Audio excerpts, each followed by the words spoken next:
nice.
Huh.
Stop right there! Whoa, wait! Mr. Lambert, sir, it's me, Joe! I don't know you. What are you doing in my house? You sent me here, remember? I've done no such thing. For an intruder, you're not very bright, you know that? For all the commotion you caused getting in here, you might as well have brought a bulldozer. Now, you have exactly 5 seconds to explain what you're doing here, or so help me God, I'm pulling this trigger and sending you on your way. 5. I was sent here. 4. By you!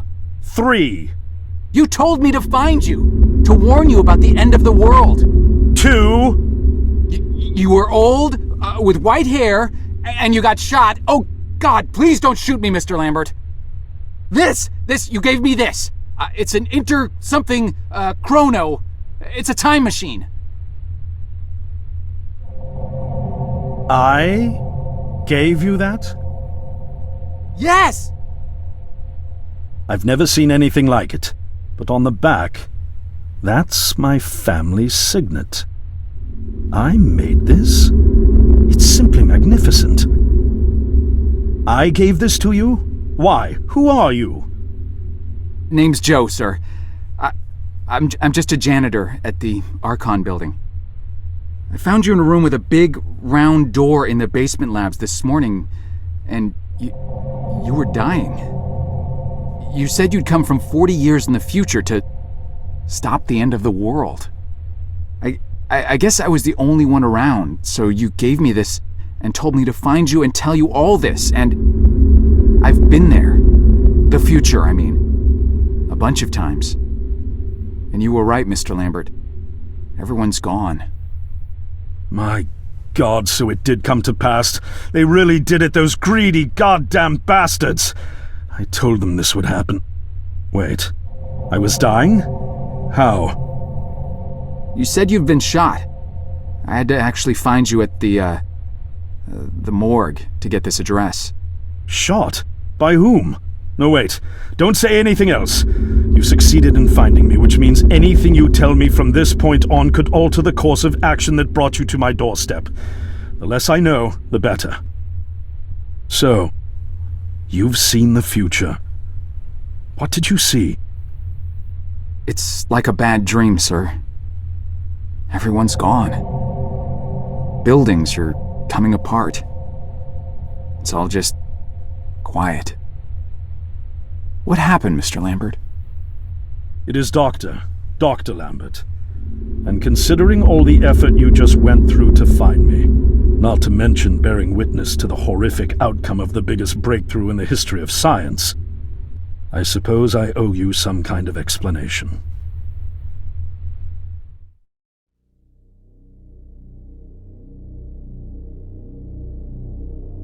I was 24 when I got hired by Archon, or Athena as it was called back then. Athena was one of the many weapons R&D companies formed during the Second World War. Unlike other R&D companies that had retooled themselves to pursue peacetime activities after the war, Athena had made enough money to continue chasing the next big thing in defense technologies. They were betting the farm on post-war Soviet expansion, raising the level of government paranoia to create a lucrative market for esoteric weapons research. I'd say they made the right bet. Still a theoretical physicist at MIT, my thesis on the possibility of time travel via dimensional membranes got published shortly after I was hired in 1961. Company heads were so impressed, they gave me a team and a budget. Development exceeded even my own expectations, and after only 6 years, we had the first primitive version of the time machine up and running.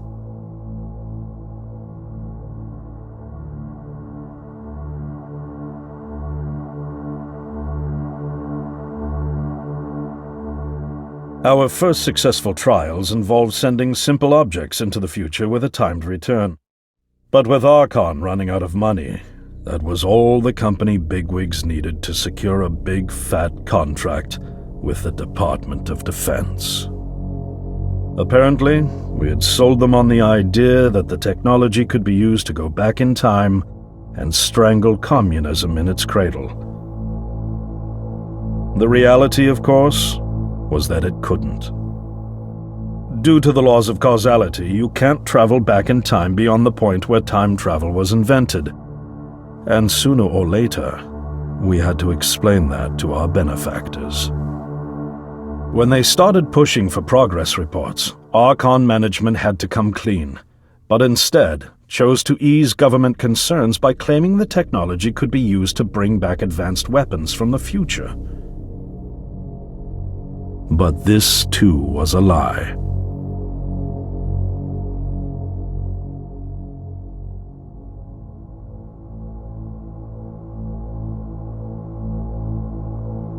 At this point, we'd already had our first of many human trials, and we knew there would be no weapons. In fact, our results were as terrifying as they were baffling. Time pilots returned frenzied and confused, raving about empty streets and human remains. At first, we assumed the city had suffered a Soviet attack in the near future and had been evacuated as a result. But as we pushed on further, the terrible reality became clear. Time pilots started returning fatally ill, dying within a day or two from painful convulsions. Some never returned.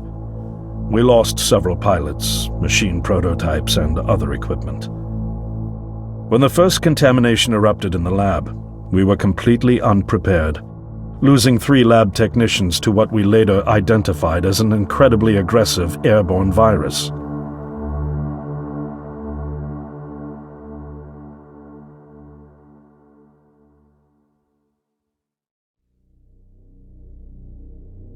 Although we weren't equipped to handle biohazards of this magnitude, management insisted we contain and study it. To keep our pilots and the virus alive long enough to study, we co-opted experimental cryotechnology from another project, Lazarus, and established a makeshift virus lab. Once again, the bigwigs managed to spin our setbacks into a success story for the Department of Defense, now claiming that the virus could be cultivated for use as a biological weapon. The team threatened to resign, but outrage was swiftly quenched by promises of massive salary increases and stock options. I didn't take the bribe. I'd witnessed the lethal efficiency of the virus firsthand. I knew there was only one way this was going to end, So I handed in my resignation and set up shop out here. For over a year, I've been working to recreate the technology to bring me back in time and prevent mankind's extinction from ever happening.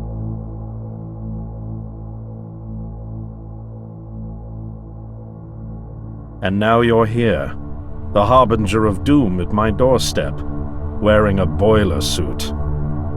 Who could have imagined that Judgment Day would begin like any other Monday in May? In any case, unfathomable as it may be that you were able to bring this information to me, knowing is only half the battle. Preventing the outbreak will require more than just your tenacity. Me? Wait, what? Yes, I'm afraid I must rely on you one more time. You must go back to Archon and prevent the outbreak. No, that's, I'm really honored and everything, but... Believe me, you're the last person in the world I want to entrust with this, and I mean that quite literally. But by this time tomorrow, the entire city will have succumbed to chaos, panic, and death. You're here now, and you're all I've got. Wait, but what about you? Can't you fix this, Doc? Don't you have a plan?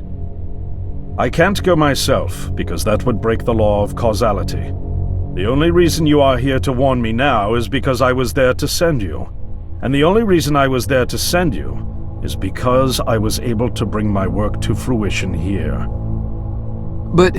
We've no time to waste. It's the only way. You told me you found me this morning, correct? Yes, but... That means I failed to stop it, and the outbreak has already begun.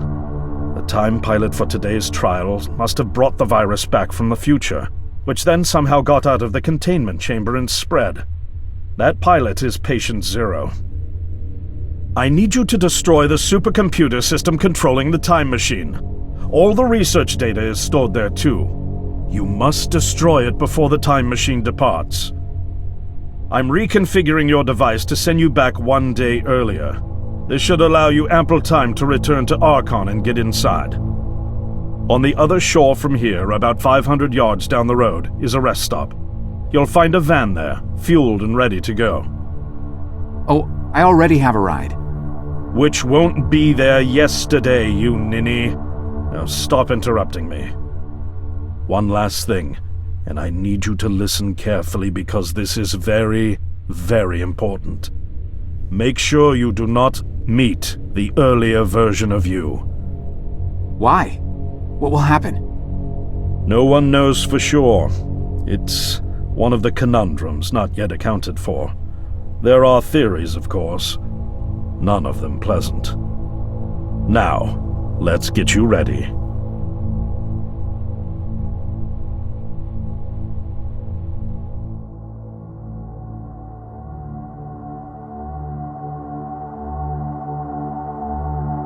How did I get myself into this? I nearly got killed trying to reach Dr. Lambert thinking he had a plan. And it turns out it's me. I'm the plan. At least I don't have to walk back. This van's not as cool as the ambulance, but it has its charm. And it sure was nice of him to pack me lunch. I wish he'd pack me a can opener for the beans, though. And some gas for the Bunsen burner. But I'm sure I'll think of something. I've got several hours of driving ahead of me after all. It'll be almost morning before I get to Archon. I just hope I have enough time.